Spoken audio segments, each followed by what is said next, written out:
Today on the Matt Walsh Show, a mass shooting at a gay club in Colorado means that we should stop opposing the mutilation and sexualization of children. This is the leftist claim anyway. How does it make any sense at all? It doesn't, but we'll talk about it. Also, the president of FIFA attempts to defend his woke credentials, even though he decided to hold the World Cup in Qatar. Trump is invited back to Twitter, but will he accept the invitation? Biden turns 80 years old in the White House, and a 4-star college football recruit has his scholarship withdrawn because he sang along to a rap song. How does that make any sense at all? Well, it doesn't either. We'll talk about all that and more today on The Matt Walsh Show.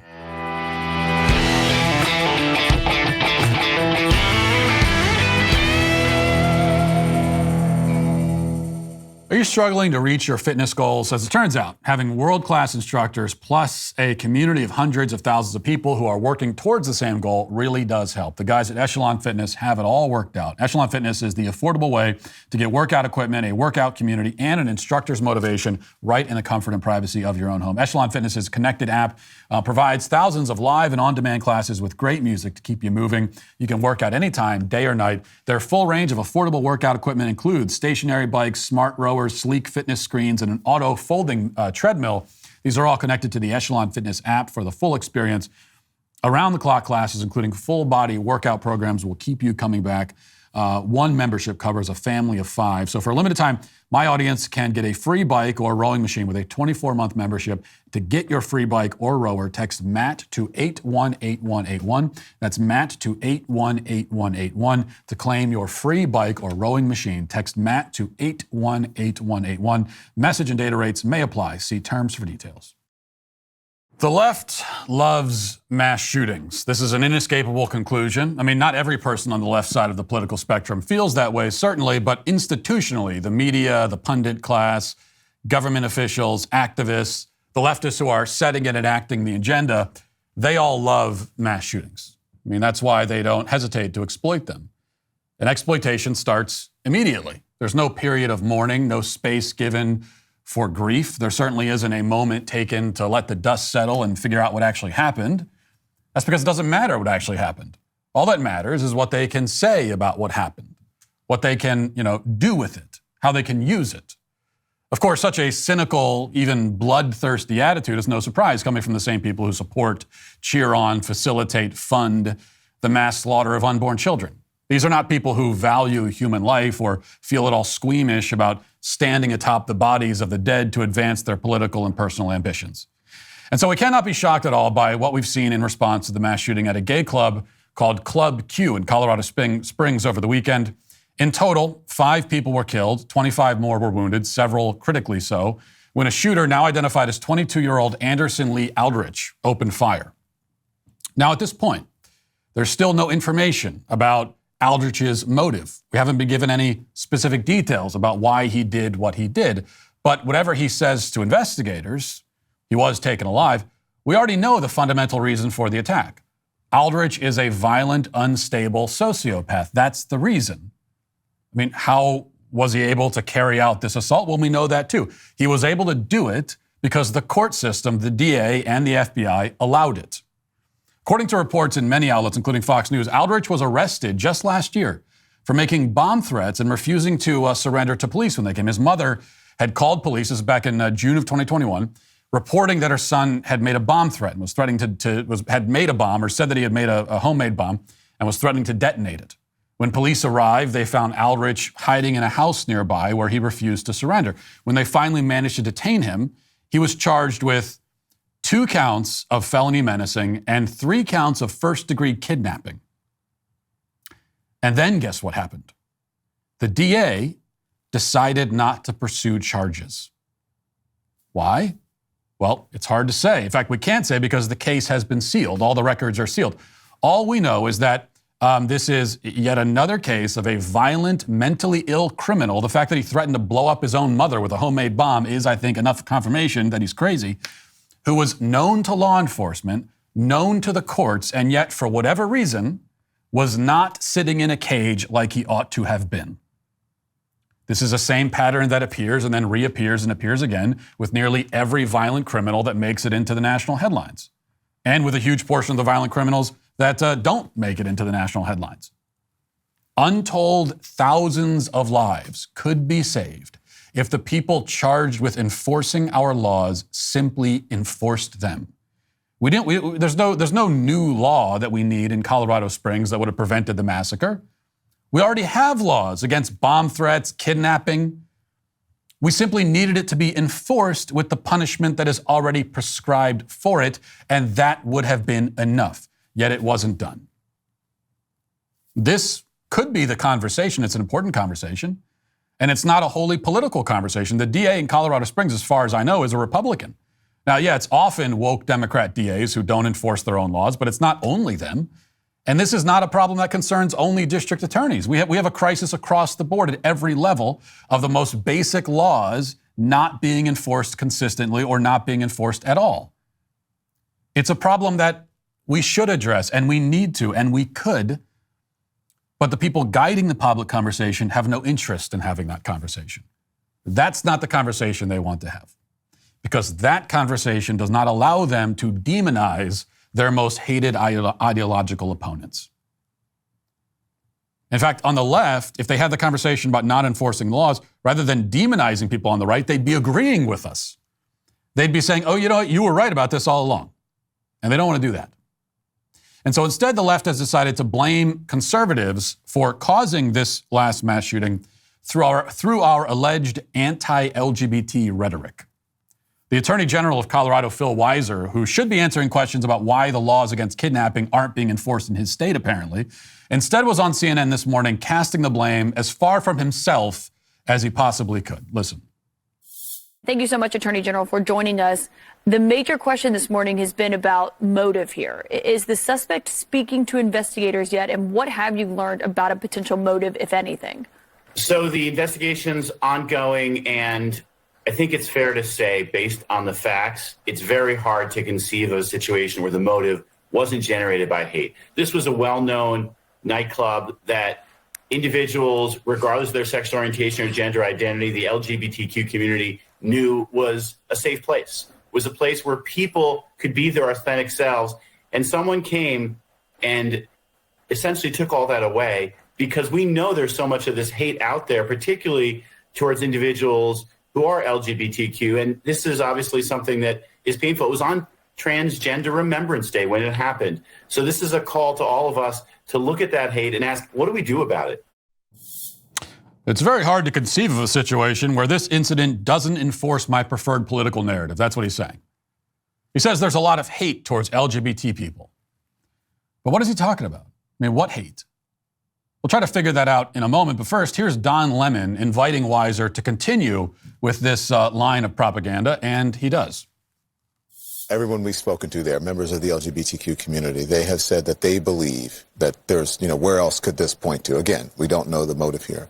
But can you talk to us about, and you said that it was a safe haven, right, for members of the LGBTQ community, the importance of our elected officials, our leaders, on social media, the importance of words and using members of the LGBTQ plus community as sort of political pawns in politics. Can you speak to that, please? Absolutely. We are living at a time of rising hate and rising demonization. And all of us in leadership positions have to recognize that our words matter. We can and we must have a more inclusive we the people. That's a phrase that Justice Ginsburg used. The legitimization, I should say, of hating towards LGBTQ plus individuals has to stop. Don Lemon worries that LGBT people are being used as pawns, and so he proceeds to use them as pawns, I guess, answering his own question. The Attorney General, meanwhile, says that we're living in a time of rising hate and demonization, and he's right. A good example of this demonization is the fact that the Attorney General of Colorado is blaming social conservatives for a mass shooting carried out by a known violent criminal in his state. But this is the line that every prominent person on the left has taken, and lots of people that are not as prominent as well. Joe Biden blamed hate against LGBT people. Of course, GLAAD issued a statement blaming not just hateful rhetoric, but also legislation. Their statement says, quote, "You can draw a straight line from the false and vile rhetoric about LGBTQ people spread by extremists and amplified across social media to the nearly 300 anti-LGBTQ bills introduced this year to the dozens of attacks on our community like this one. That this mass shooting took place on the eve of Transgender Day of Remembrance, when we honor the memory of the trans people killed the prior year, deepens the trauma and tragedy for all in the LGBTQ community. The media must stop spreading misinformation and elevate the truth that LGBT people exist, belong, and want to live in peace and safety." So this became immediately the standard talking point, and the left named specific villains also, people who are most responsible for the shooting. People like, well, me, for instance. I am currently trending on Twitter because there are so many tweets, like this one from a guy named Joshua Hill. He says, quote, "This club had a drag show every Saturday. It's impossible to escape the horrifying conclusion that the escalating rhetoric against drag queens promoted by people like Shia Reichik, who lives with TikTok, Matt Walsh, and others created the environment where someone would do this." And then from Brianna Wu, she says, "This spike of hate crimes is very clearly on libs of TikTok, Matt Walsh, and the anti-trans mainstream media that has smeared LGBT people as sexual deviants." And from trans activist Alejandra Caraballo, he tweeted, quote, "These people like libs of TikTok, Matt Walsh, Tucker Carlson, Christopher Rufo have spent all year stoking and inciting violence against LGBTQ people. When the violence happens, they deny it, minimize it, and double down on the hate. They are sick, twisted sociopaths." Another activist posted, "This is where the hateful rhetoric that's allowed to spread on this platform eventually leads. Shia Reichik, Matt Walsh, etc. will continue spewing bile, trying to escalate words into physical violence. We keep us safe," etc. and so forth, many more where those came from. The message is clear. I must be silenced, along with Shia Reichik and Christopher Rufo and other conservatives, because our rhetoric is causing shootings to happen. But what is our rhetoric exactly? Have any of us ever called for violence? No, of course not. I mean, if we had, then they'd have the clips of those and those would be circulating, but they don't because we never said that. Are we running around attacking gay people as a group simply for existing? No, we're not doing that. Again, if we had done that, then the clips would be out there. You could be sure of it. We are in the left's crosshairs for two very specific reasons. Two reasons. We oppose the medical transition of minors, and we don't think that children should be involved in drag shows. That's it. That's the hateful rhetoric they're talking about. All of the alleged anti-LGBT laws that Glad mentioned are exclusively focused on those two issues. No children at drag shows, no children getting gender transitions. And then we can add in a third one, too, is that we should not be destroying female sports by allowing males to play in it. So those are all the laws when it comes to LGBT people are about that. Which is another way of saying that the laws don't focus on LGBT people at all. They don't put any restrictions on LGBT people. Unless the left is saying that exposing kids to drag shows is like an elemental, inextricable part of gay culture. Is that what they are? That's apparently what they are saying. That's what they are claiming. I mean, what other conclusion could I draw if I say kids shouldn't be at drag shows and then you respond by saying, this is an attack on LGBT people? I didn't even say anything about LGBT people. I don't care who's there. I don't care who's involved. I don't care if they're gay, straight, whatever. Kids don't belong at burlesque shows. So all of this, this is focused on protecting children from castration, mutilation, and sexualization. That's our dastardly agenda, which the left claims is somehow spawning violence. In other words, they are using a mass shooting as a way to blackmail us into accepting the abuse of children. People die, and as soon as the bodies hit the ground, these demons think, yes, we can use this as ammo against conservatives who don't think children should be exposed to drag shows. Just imagine that. People are dead, and that's the first thing these demented freaks think. The first thing they think. seeing the bodies hit the ground, the first thing they think is, this is great. Yeah, now we can silence people who are saying kids shouldn't be at drag shows. Why do they do this? I mean, why do they play this game? Well, because they know that they can't defend their positions otherwise. They want the kids at the drag shows. They want them in the sex change clinics, but they dare not defend either stance out loud. They can't. So instead, they resort to the worst kind of emotional manipulation, which is the only tool that these scumbags have in their toolbox, is emotional manipulation. That's all they've got. In this case, gleefully exploiting the deaths of the very people they pretend to care about. But they don't care about them. They don't care about anyone or anything except their demented ideological agenda. There is no tactic they won't resort to, no depth to which they will not plunge in pursuit of that agenda and to silence those who oppose it. And I must tell them once again, it's not going to work. Not in my case, it won't. Now let's get to our 5 headlines.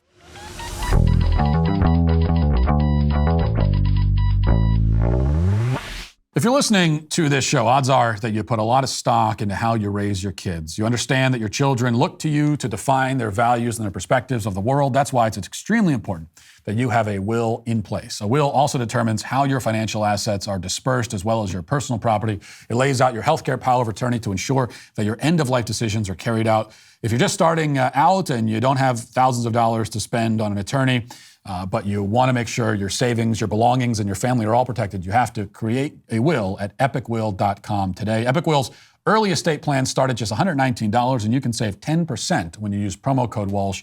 All you got to do if you want to take advantage of this is go to epicwill.com, use promo code Walsh to save 10% on Epic Will's complete will package. You don't want to wait till it's too late to make sure that your family is taken care of. So you want to take advantage of Epic Will's complete package. That's epicwill.com, promo code Walsh. I have to say one other thing here also. And I have to note this. I just am not persuaded by the hateful rhetoric hand-wringing, especially as it comes from the same people who make death threats against me every day, okay? I mean, I have in the past trended on Twitter because there were so many people doxing me and threatening to kill me and my family. It happens in such volume and so often that it results in me trending because of it. And yet I'm supposed to take you seriously when you pretend to care about irresponsible rhetoric right after you just threatened to kill me and my family? So if you're wondering, if you're someone on the left and you happen to be watching this and you're wondering, well, why isn't he taking this more seriously? That's why. My children can't even walk down to check the mailbox alone because of the security threats. So that's what I'm dealing with, okay? Now, I don't want you to think that that means that we're huddling and cowering in fear. We're not. We're ready. And if anyone ever came looking to make good on any of these threats, it would be the biggest mistake they ever make and the last mistake they make in their pitiful, worthless lives. But I am not, if you're looking for someone to take you seriously on the hateful rhetoric stuff, I'm not the guy. You're talking to the wrong guy. I can't stomach the nonsense. This, let's tone down the rhetoric. When, someone threatening to blow up my house is just another day at the office. And why? Again, I have to keep emphasizing why. Like, what do they hate me so much for? What did I do to them? Well, I'm trying to stop them from exposing themselves to children, and I'm trying to stop them from castrating children. That's it. They are so devoted to doing both of those things that they want you dead, and they want everyone you love dead if you try to stop them.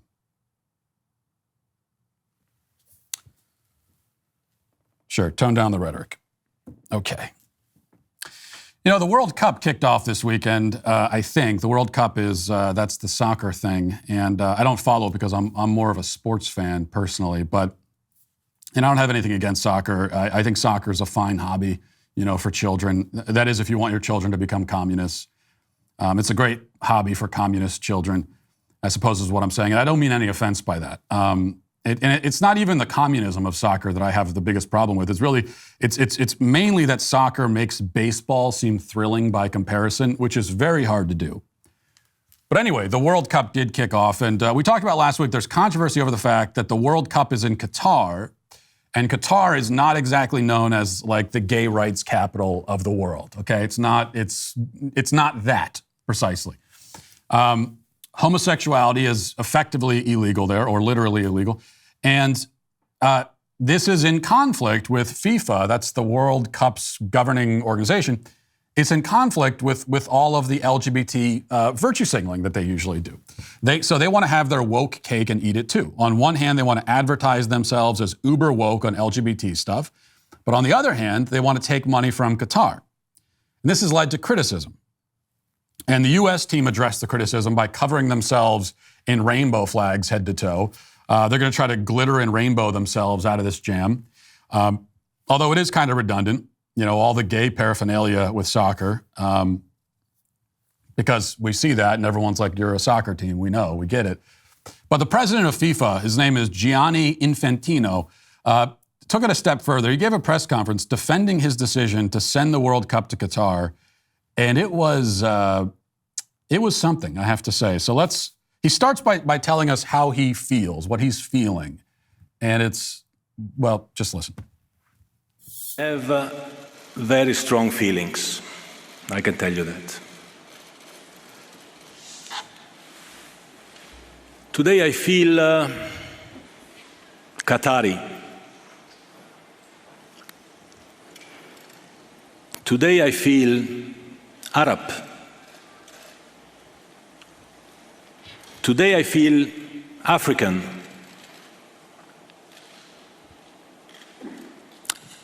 Today I feel gay.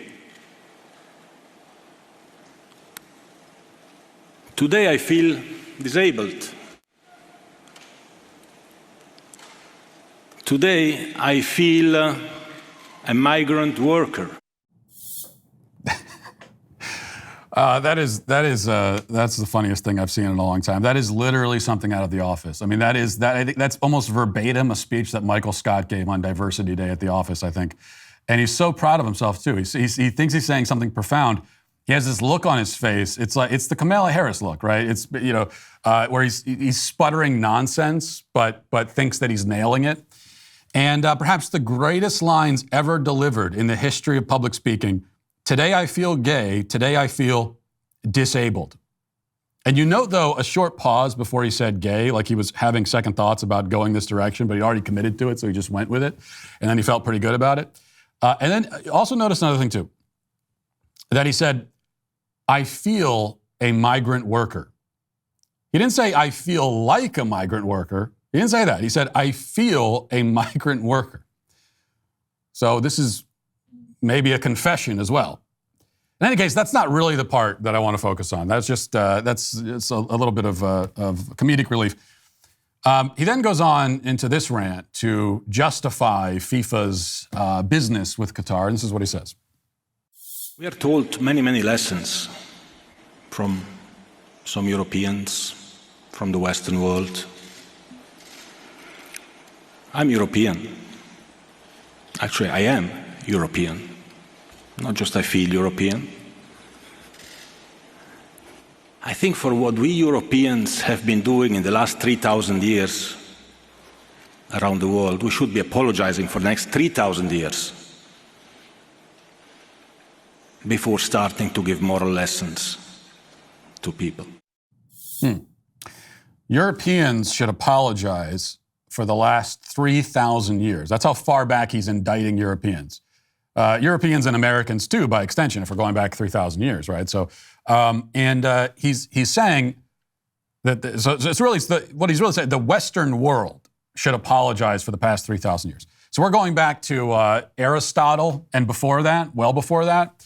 And apologizing for what? Apologizing for democracy, for the concept of human rights, for modern science, for modern medicine, for space travel, for electricity, for the fact that that human life expectancy is over the age of 35? Like, is that what we're apologizing for?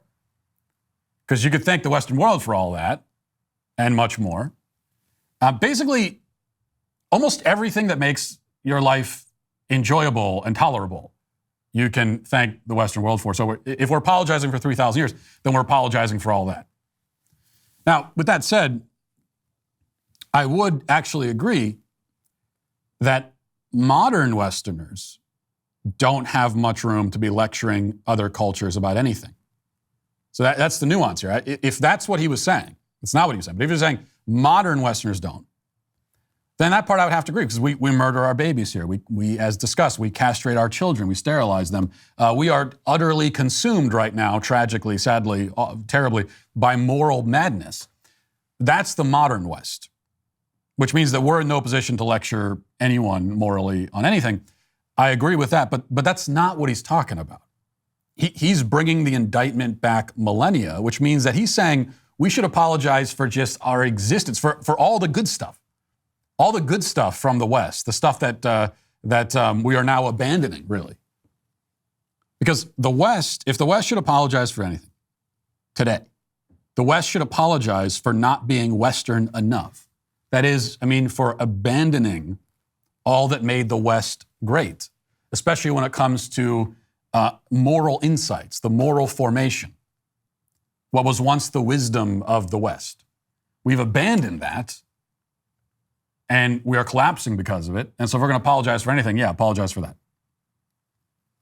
But he suggests we apologize for that very foundation, for the foundations of the West, if he wants to go back 3,000 years. Or else maybe he's talking about, slavery and conquest. Because that happened in the West historically. And that's true, it did. But of course, it happened everywhere else in the world too, and for longer.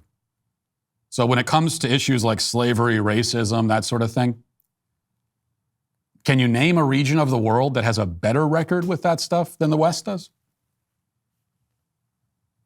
The West is in no position to lecture about that. Well, who's in a better position? What part of the world, when it comes to, if he's speaking specifically about conquest, slavery, racism, what region of the world has had a better track record outside of the Western world? And it doesn't exist. It doesn't even come close to existing. All right. Big social media news over the weekend. Trump was reinstated to Twitter. His account was brought back. The announcement was made by Elon Musk after he conducted a poll asking people whether Trump should be brought back. And there was, there's tens of millions of people voting in this thing. The yays beat the nays. And his account was restored just like that. Now, we don't have to review the left-wing media freak out. They obviously freaked out and were very upset about it. And this was a day after a huge portion of the remaining staff at Twitter was cut. And it wasn't that Elon fired him. He did. He gave him severance. It was layoffs, I suppose. But he sent out an email to all remaining staff members and said, look, we got to turn this ship around, and it's going to mean long shifts and working hard for the foreseeable future. Do you want to work hard? Do you want to put in the work or not? And if you don't, we'll give you 3-month severance and you can go. And if you do, let's get down to business. And a whole bunch of people at Twitter said, we don't want to, we work at Twitter. You think we came here because we want to work? You think we came to this place with the foosball table and the meditation room and the wine on tap? Now, you don't go work at a place that has wine on tap because you like to work or you want to work or you're willing to work. Now, for a lot of people at Twitter, is the whole reason they're there so they don't have to do anything. And then Elon Musk comes along and has the audacity to suggest that if you're pulling in a paycheck, you should have to actually do something in return for it. And so a bunch of them left. There was a mass exodus. And then we were told there was a lot of leftist media people that were, as always, very melodramatic about it. They were convinced that this would be the end of Twitter. Twitter wouldn't be able to keep the lights on. And apparently on Friday night, and I wasn't on Twitter on Friday night, but I try not to spend Friday nights on Twitter. That's how you know you had a bad Friday night. That's how you know things are going wrong in your life when you're spending Friday night on Twitter. But on Friday night, there were all these leftist, especially leftist media people, melodramatically posting their goodbyes to Twitter and everything else because I thought that they would wake up tomorrow, there'd be no Twitter because everything would be gone. But then Saturday morning came and Twitter was still around, for better or worse. And then Trump came back. And they're obviously very upset about that. Proving, among other things, the fact that, and I know this is not a revelation, but the left-wing media really does live in a Twitter bubble. And it's one of the things that's destroying them. If you want to know why the ratings are crashing for, CNN and a lot of these legacy cable news outlets and everything, big part of the reason is that they're in this Twitter bubble. They don't know. Yeah, there's the left-wing bias, but the media's always had that. The problem now is that they just have no idea what people care about or what news people actually care to hear or need to hear because they're in this bubble. And that was just perfectly demonstrated by how they've been carrying on over the last few days. Like if you walked up to any random person on the street, anywhere, and you asked them if they're aware of any of this drama involving Twitter, they'll almost certainly say no. They're going to look at you confused. In fact, Twitter could disappear and the average person on the street wouldn't even know about it. And if they found out, they'd say something like, oh, good. And then they would just carry on with their lives. Because most people aren't on Twitter. They don't care about it. They don't know what's happening there. And that's all there is to it. I mean, it's okay to use Twitter. Obviously, I do.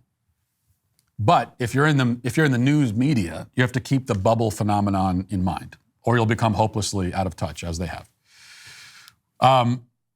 Now, for his part, Trump's account is back. But then the next question is whether Trump will actually come back and post on Twitter.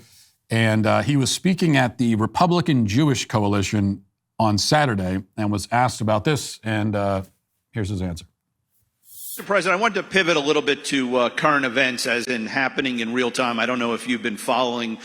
Twitter is blowing up today. Elon Musk posted a poll that had over 13 million respondents so far asking whether or not you should be reinstated on Twitter. My question to you is, what do you think about Elon Musk buying Twitter? And if you are reinstated, will we see you back on Twitter again? Well, I like that he bought it. I've always liked him. I got along with him very well during my days as president, and I got to know him pretty well. But I do like him. I've always really, he's a character, and I tend to like characters, but he's smart. He did put up a poll, and I hear it's very overwhelming, very strong. But I have something called Trump. If you look, it's Trump-owned, but it's really fantastic. Truth Social, and Truth Social is through the roof. It's doing phenomenally well. The press hates to talk about it, but it's doing phenomenally well. I think engagement is much better than it is with Twitter. And it's taking care of voices that really want to be taken care of, and really smart voices, brilliant voices, voices that in many cases are both sides. But I can tell you there's a lot of voice for Israel, a lot of power for Israel in Truth Social. So Truth Social has been very, very powerful, very, very strong. And I'll be staying there. But I hear we're getting a big vote to also go back on Twitter. I don't see it because I don't see any reason for it. They have a lot of problems at Twitter. You see what's going on. It may make it, it may not make it, but the problems are incredible. The engagements are negative, and you have a lot of bots and you have a lot of fake accounts, which I think they should get on. But Truth Social has taken the place for a lot of people, and I don't see them going back onto Twitter. I don't think it's true that Truth Social has more engagement than Twitter, but pretty sure that's not the case. So this is an interesting question. Actually, it's two questions. Will Trump come back to Twitter? Maybe three questions. I keep adding. Will Trump come back to Twitter? Should he come back to Twitter? And does it matter at all? I just talked about the Twitter bubble, and here I am talking about, well, will he or won't he? And that's what people on Twitter are talking about. It's the big question. Does it actually matter? Like for the average Trump voter, potential Trump voter, are they benefited one way or another by Trump being on Twitter? And I guess for all those questions, for the question of whether he'll come back, I don't know. I tend to think he probably will. I mean, he has more followers on Twitter than there are, total users of Truth Social, probably by a rather large margin, I would think. And so he's got access, even though Twitter, again, still is in a bubble. It's a much bigger bubble. If Twitter is a bubble, it's a pretty big one, whereas Truth Social is a much smaller bubble. And especially if you're running for president again, it makes sense to get into the bigger bubble. I don't know if he will, but if he does, then that would be the reasoning. Then the question is should he actually do that? Like, would it benefit him to be on Twitter? I'm in the minority here, I realize. I think I'm in the minority among people on the right. And when I say, I don't think he should. I think it's better if he's not.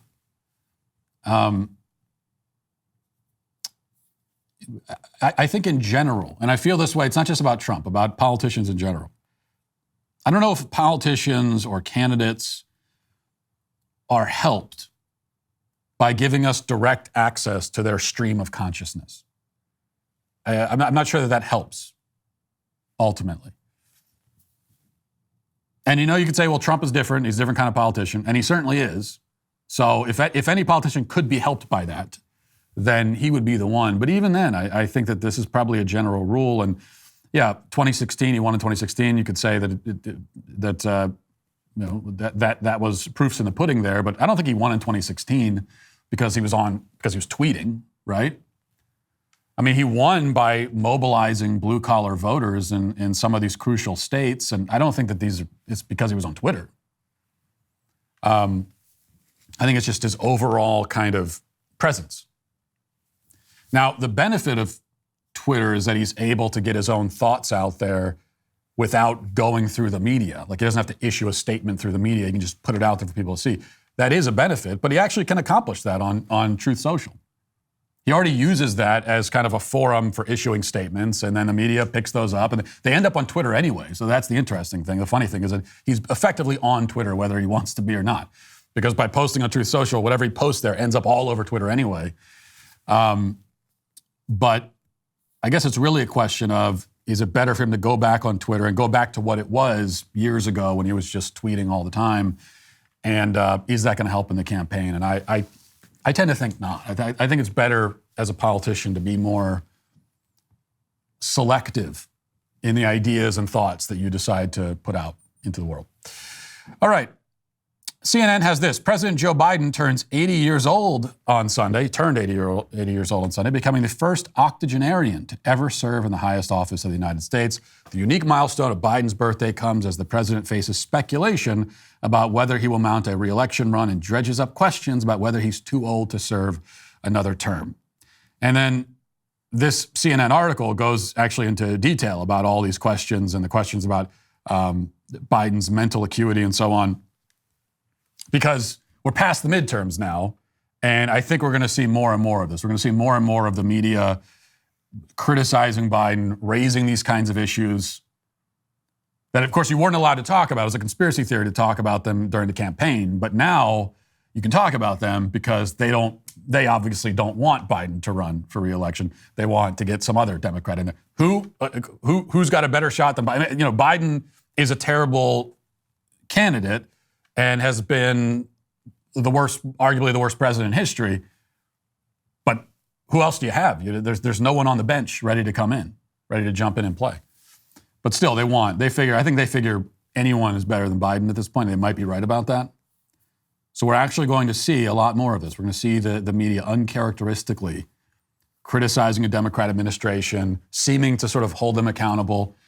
But they wouldn't be doing that if they didn't think that they could benefit from it politically. It's because they see a political benefit of chasing this guy out, sending a message to him now, don't run again, so they can get somebody else in there. It's the only reason.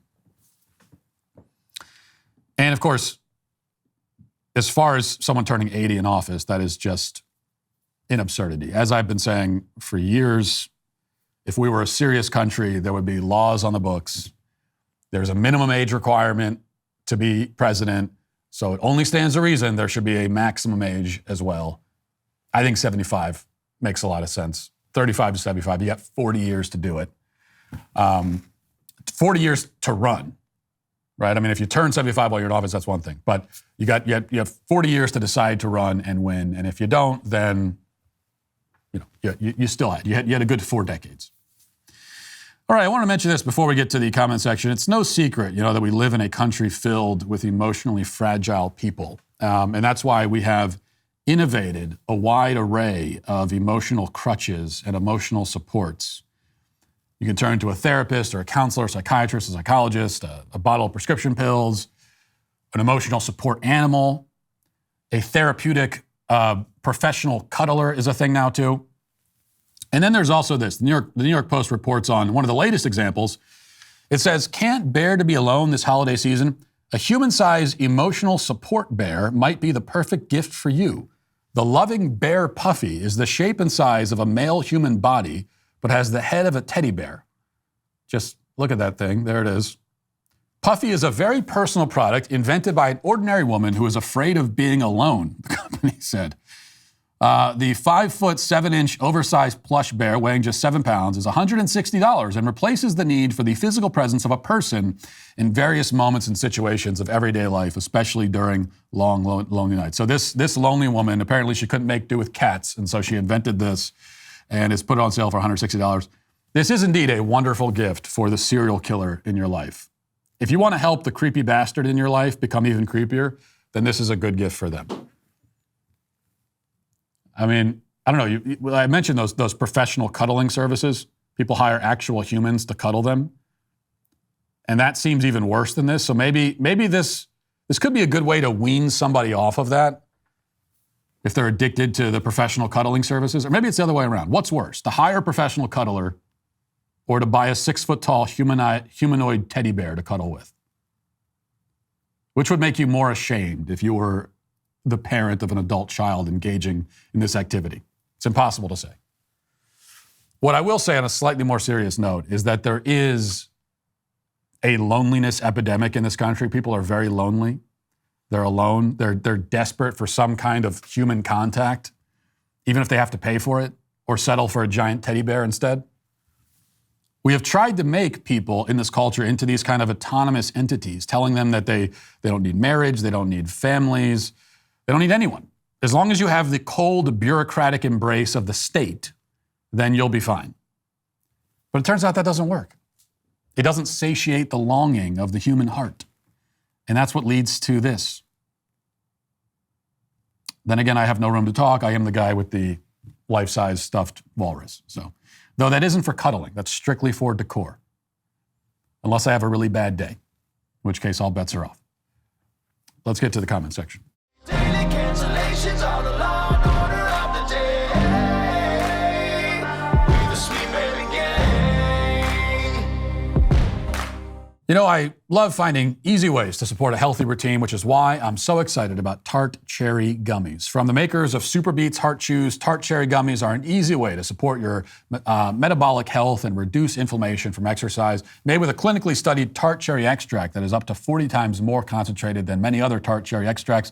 Just 2 Tart Cherry Gummies are the antioxidant equivalent of 16 ounces of tart cherry juice or 100 cherries. Formulated by a team of scientists led by Nobel Prize-winning doctors, Tart Cherry has been clinically studied to support metabolic health. I had Tart Cherry Gummies for the first time the other day after finishing up a workout, and I could really tell the difference. I can tell you that. They're also delicious. So right now, you can get up to 35% off Tart Cherry Gummies plus free shipping at mytartcherry.com/Walsh. This is their best offer available anywhere. That's mytartcherry.com/Walsh for up to 35% off Tart Cherry Gummies. That's mytartcherry.com/Walsh. These statements and products have not been evaluated by the FDA. These products are not intended to diagnose, treat, cure, or prevent any disease or condition. CC says, the siren in the background as Matt talks about San Francisco's issues is too good. Yeah, I noticed that. Yes, on the show on Thursday, we were in San Francisco before the Berkeley event, and I was complaining about San Francisco because it's just a horrid, filthy, dirty place. As I was complaining about it, you could hear all these cop cars in the background. We couldn't have scripted it any better. 623 says, completely agreed with Matt's driving style. Use any all lanes available, zipper merge, don't take anything personally, and be courteous on the road. Using the full available lanes is much more efficient for congestion than people merging 3 miles before a merge. Yes, thank you. That's exactly right. And I think that's one of the most important tips in driving, aside from use the space available to you, of course, that too, but don't take things personally. People taking things too personally on the road. That's how you end up with, road rage incidents and people getting shot dead and all the rest of it. Let's see. Noah says, Matt, I think it's important when discussing the culture war issues. I would find it very helpful if you would please make the distinction between whether your position is that something should be made into law or whether you are trying to persuade your fellow citizens on what they should do. This is something that stuck out to me with you and Joe Rogan discussing gay marriage, and you were both kind of missing each other because of that, I think. SBG for life. Yeah, I do think it's an important distinction to make. I did make that distinction. It's just that for some reason, you could try to make these distinctions. This is a problem we have as conservatives. And maybe we don't make the distinctions clearly enough sometimes, but I have found that even when you make them, it's like the other side just doesn't hear it. And so we were talking about kind of two things. One was the issue of marriage, where I do think the law has a place. I'm not one of these get government out of marriage people. And then it got into also, kind of the procreative nature of marriage, and what about heterosexual couples that get married and then choose not to have kids? And I said, well, they should. If you get married and you're able to have kids, then you should. I do think that you're called to do that. That's part of what marriage is about. And you're declining to participate in one of the most crucial aspects of marriage. And that sent us down this road of, well, there can't be laws forcing people to have kids in the marriage. Well, of course it can. So when I say should, I'm not saying that there should be a law forcing it. I'm just saying that I think that that's what people ought to do. So I think the distinction was made, but it's not always heard, I guess. Jack says, hi, Matt. I know how you feel about Trump versus DeSantis, but if Trump wins the primary, would you still support him in the general? Support Trump in the general? Yeah, of course I would. As opposed to what? Biden? Some other Democrat? That's obviously I would support him in the general. It's not even, there's nothing to think about there. My whole objection is that I think DeSantis is the more effective Republican candidate. I mean, this is probably my primary objection. I think he's the more effective Republican candidate in the general.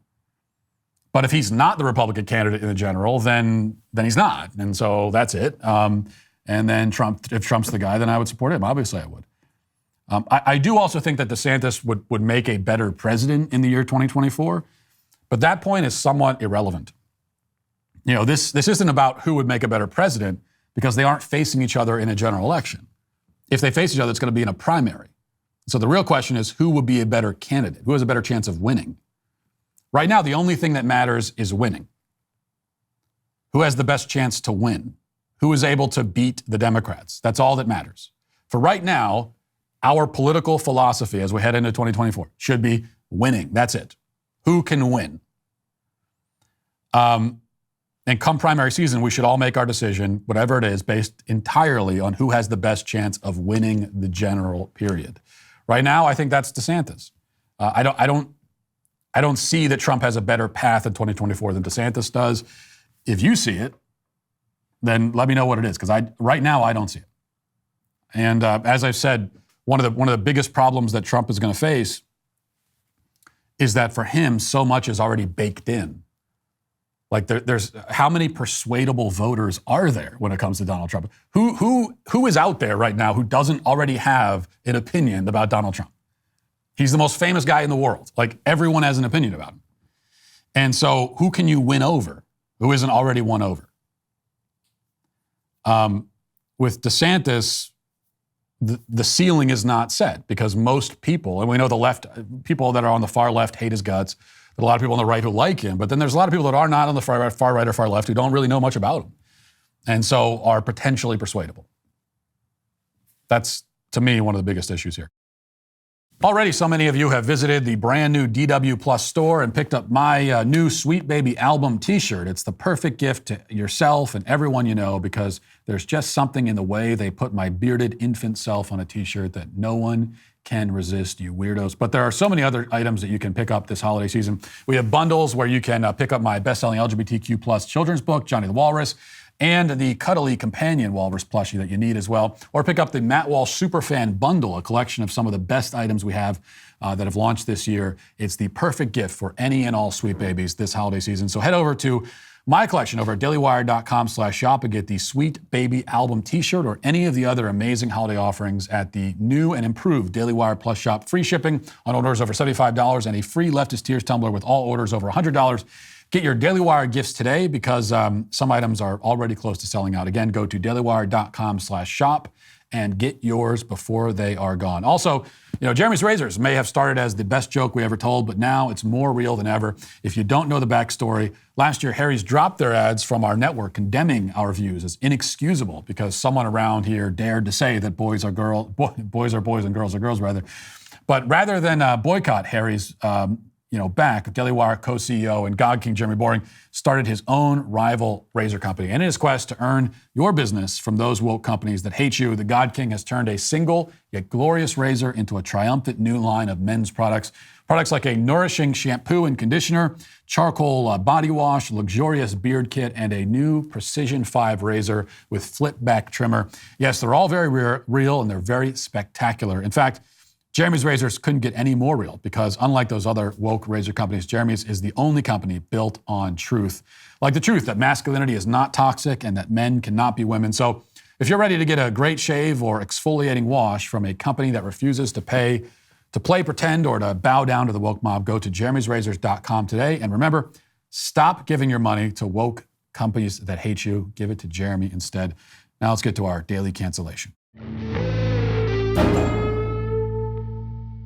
Well, it's a short week, so we don't have time to mess around. We're going to have to jump right in on a Monday with one of the most richly deserving cancellations we've ever done on this show. This is not a regular cancellation, but another of our patented reverse cancellations where the cancelers who are attempting to cancel someone else, instead that they find that they themselves are canceled by me. Though they may not notice because as of yet, my daily cancellations carry no enforcement mechanism, which is the fatal flaw. That's something that will surely change once I'm finally installed as theocratic fascist dictator of the country.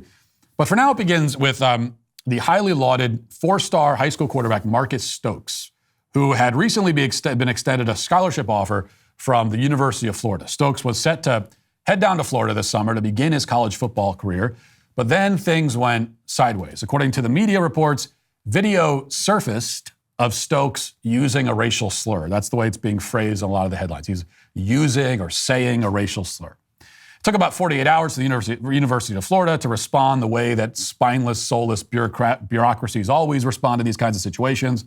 And they threw the kid under the bus and withdrew the scholarship offer almost immediately. And it's likely that this will have a cascading effect and all the other schools that had shown interest in Stokes will also back away. His life could be profoundly altered because of this moment and not for the better. But what about that terrible video with the terrible, awful racial slur? Well, it turns out that Stokes was not caught on tape screaming the N-word at a black person or engaging in any other sort of racist rant. That's not what happened.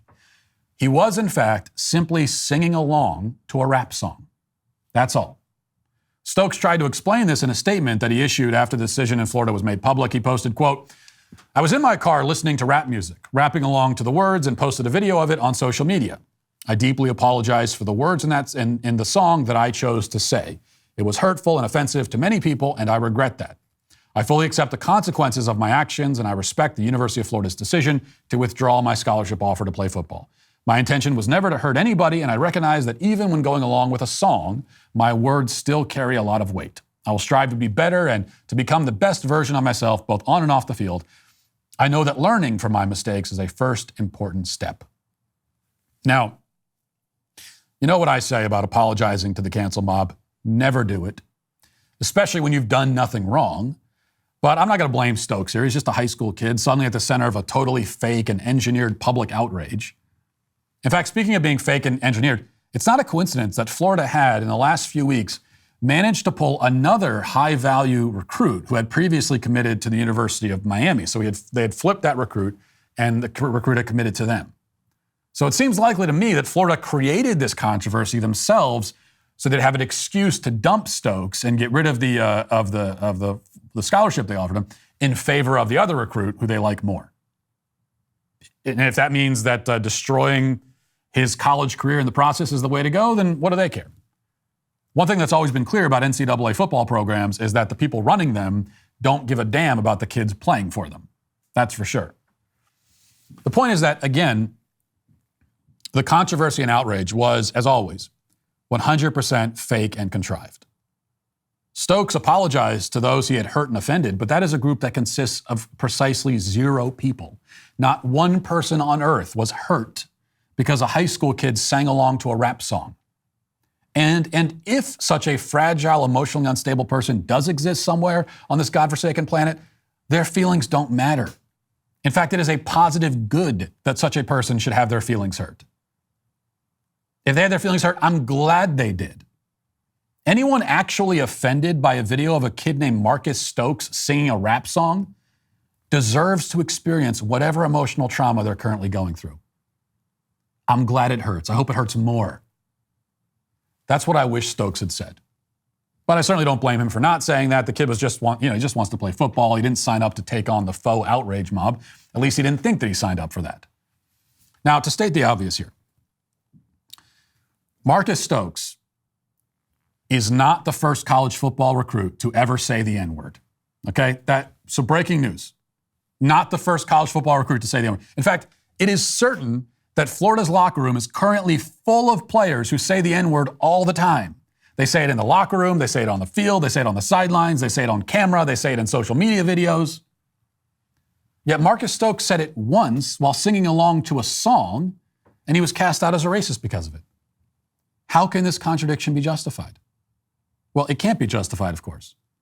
The only difference between Stokes and all the hundreds of thousands of college football players hundreds or thousands of college football players who use the word freely dozens of times a day is that Stokes has lighter skin pigmentation, right? It's the skin pigment. That's the only difference.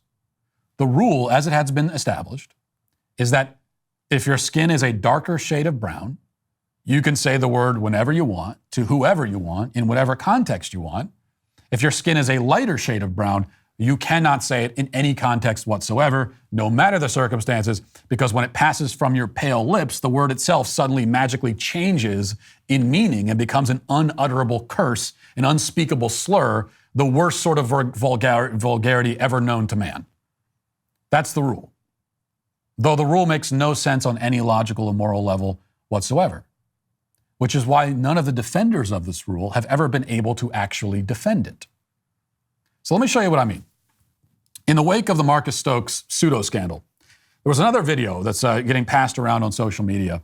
This is a video from a few years ago where the author Ta-Nehisi Coates tries to explain, why only black people can say the N-word. And I'm told by the advocates of this rule that this is a thorough, thoughtful explanation and defense of the rule. And indeed, it is probably as thorough and thoughtful an explanation and defense as anyone could possibly offer. But that should tell you something once you hear how weak and self-contradictory it actually is. Listen. Words don't have meaning without context, okay? My wife refers to me as honey. That's accepted and okay between us. If we were walking down the street together and a strange woman referred to me as honey, that wouldn't be acceptable. The understanding is I have some sort of relationship with my wife. Hopefully I have no relationship with this strange woman. When I was young and I used to go see my family in Philadelphia where my dad was from, they will all call him Billy. His name is William Paul Coates. No one in Baltimore called him Billy, and had I referred to my father as Billy, that probably would have been a problem. That's because the relationship between myself and my dad is not the same as the relationship between my dad and his mother and his sisters who he grew up with, right? We understand that. It's the same thing with words within the African American community or within any community. My wife, with her girlfriend, will use the word bitch. I do not join in. I don't, say, hey, I don't do that. I don't do that. And perhaps more importantly, I don't have a desire to do it. You understand? A while ago, Dan Savage was going to have this show that he was going to call Hey Faggot. I'm not going to yell faggot at Dan Savage. That's not my relationship with the LGBT community. And I understand that, and I'm okay with that. I don't have a desire to, yell out the word, faggot. I just don't have that. The question one must ask, if that's accepted and normal for groups of people. We understand that, it's normal actually for groups to use words that are derogatory in an ironic fashion. Why is there so much hand-wringing when black people do it? Black people are basically, however you feel about it, they're not outside of the normal rules and laws for humanity. I had a good friend who used to have this cabin in upstate New York, which he referred to as the white trash cabin. He was white. I would never refer to that cabin. I would never tell him I'm coming to your white trash cabin. I just wouldn't do that. You know what I mean? I think you understand why I wouldn't do it. The question one must ask is why so many white people have difficulty extending things that are basic laws, of how human beings interact to black people. Okay, where to even begin here? I guess we just begin at the beginning. He says that context matters. I agree with that. Indeed, when judging someone's words, context is all that matters. You cannot begin to understand what someone is saying or why or whether their words are objectionable or not until you take into account the context. I agree with that. The problem is that Coates does not agree with it. He gives the example of his wife using the pet name Honey for him. He says that his wife can call him Honey, but if anyone else called him Honey, it might be an issue. But he's already abandoned the statement that he made at the start. Context matters. Sure, if some other young woman called him Honey in a flirtatious way, that would be unacceptable. But what if it was some sweet old woman at the grocery store called him Honey? We could probably assume that his wife wouldn't respond by smacking her across the face. Honey is a perfect example of a word that changes dramatically depending on who is saying it and why they're saying it. That's the context. Why are you saying it? And what if his wife wrote him a love letter, a poem, and in the poem called him Honey, and then she published the poem in a book and put it on sale at Barnes & Noble? And then what if someone else bought the book and read the poem out loud that she published? Would it be inappropriate for them to read the word honey? Should they call it the H word? It's so important to his wife that nobody else ever say the word honey in relation to him. If that's so important to him, why would she publish it in a book in a forum that is made to be read out loud? You see the difference here? In fact, yes, his wife calls him Honey in a particular context. If anyone else called him Honey in that same context, it'd be a problem. And yet, the whole rest of the world can run around saying the word honey for any number of other reasons. They could even say it to him. And as long as it is not specifically being used to flirt with him, his wife's not going to have an issue with it. So Coates inadvertently disproves his own point, especially when he mentions the F slur for gay people. Okay? He says that he would never use that word in relation to gays. He would never use the word faggot in relation to gays. Fine. Except that you notice he says the word while talking about it. True, he wouldn't call a gay person that word, fine. But he will at least say the word, the actual whole word out loud while talking about the word. In fact, he uses all of the words. He says them all out loud while claiming that he would never use them. That's because every other word in the English language, every single one, without exception, except for the one exception, can be used by everyone of all races and ethnicities in certain contexts. You take any word that can be considered a slur towards certain groups, and members of outside that group can use it, at least when talking about the word, or when reading something that has a word, or when quoting someone. The N-word is the only word in existence, the only one that cannot be said in any context at all, even as a quote, even as lyrics in a song, if your skin pigment is too light.